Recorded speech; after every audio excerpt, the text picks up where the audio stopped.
securely attached people, you know, they know they're great with self-regulation, and you know, when they still become dysregulated, you know, they're still human, right? So you still become dysregulated, but you know how to regulate yourself a lot better. Okay, they're comfortable within a commitment, in within a relationship, or even within you know, work or friendships. They're quite comfortable within that. They're comfortable with communication. They're comfortable with intimacy.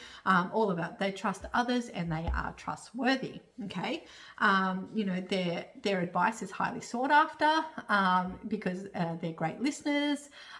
You know, and their advice is always open and honest, and it's not biased.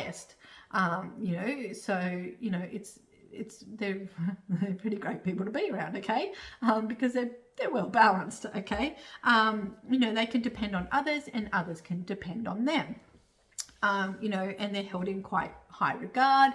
They're quite caring people. You know, they're loving. You know, all of that. Like they're okay with being touched, and they're okay with touching. You know, they're fine with intimacy. I might have already said that. I apologize. And when they do engage in conflict, which is not often, but when they do engage in conflict, you know, their conflict resolution skills are really quite good, because their communication is open and honest, and you know, it's delivered in a mild manner, in a open, safe environment. They give you space to speak, and they have space to speak as well. Okay, so you know, because their aim isn't to hurt the other person, it is just to resolve something that has been bothering them. And even when you're a secure attachment style, you still get bothered by stuff. Again, you are human. Okay, and so you know, they're open, honest. You know, they are able to express their emotional needs, their wishes. They're generally in tune, you know, with their friends and partners.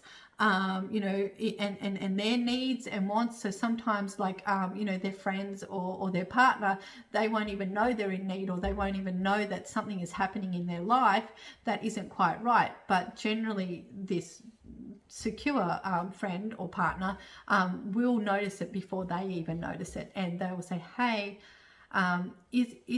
is this a safe space to speak to you right now? Are you regulated enough for me to talk to you about this? Because I feel, you know, I have noticed, not even that you feel, you have noticed that this has been happening, and I'm just wondering if you're okay.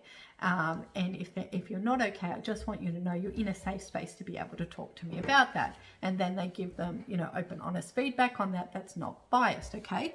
So, you know, so obviously they know how to emotionally regulate themselves, but they also help other people emotionally regulate. Okay, you know, they'll show up for you, and you know, and you know, they have boundaries.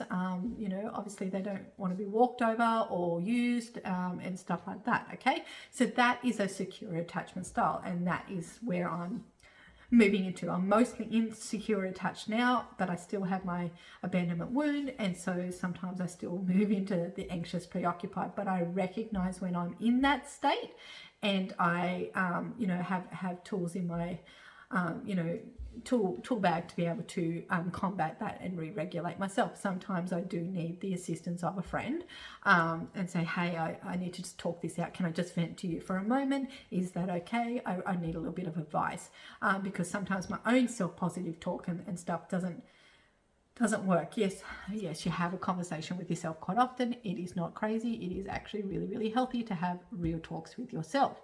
I have learnt this quite recently. So that's secure attached. Okay.